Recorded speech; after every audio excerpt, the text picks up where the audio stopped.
ఈరోజు greater Hyderabad LB Nagar zone Ghatkesar ఘనాపూర్లోని child garden centre చిన్నారి చేసిన హస్తకళా ప్రదర్శన సందర్శించిన గట్కేసర్ మున్సిపల్ మాజీ చైర్పర్సన్ ముల్లి పావని జంగయ్య యాదవ్. ఈ సందర్భంగా మాజీ చైర్పర్సన్ ముల్లి పావని జంగయ్య యాదవ్ మాట్లాడుతూ హస్తకళ అనేది చేతులతో చేసే కళాఖండాల ప్రదర్శన. ఇందులో చేనేత వస్త్రాలు, చెక్క బొమ్మలు, గిరిజన కళలు వంటివి ఉంటాయి. ఇలాంటి ప్రదర్శనలు తెలంగాణ ప్రభుత్వం సీఎం రేవంత్ రెడ్డి ఏర్పాటు చేయడం జరిగింది. ప్రపంచ వ్యాప్తంగా చాలా పురాతనమైన కళారూపం. భారతదేశంలో ప్రతి రాష్ట్రానికి ప్రత్యేకమైన వస్త్రాలు, బొమ్మలు ఉన్నాయి.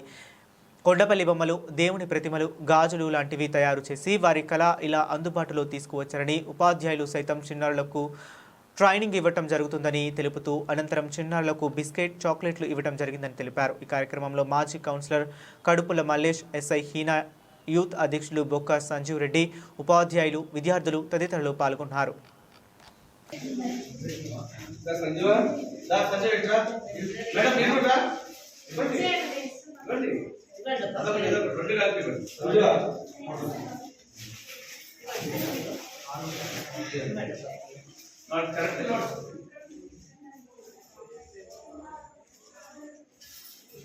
संजय करा लास्ट टाइम ఉంది కదా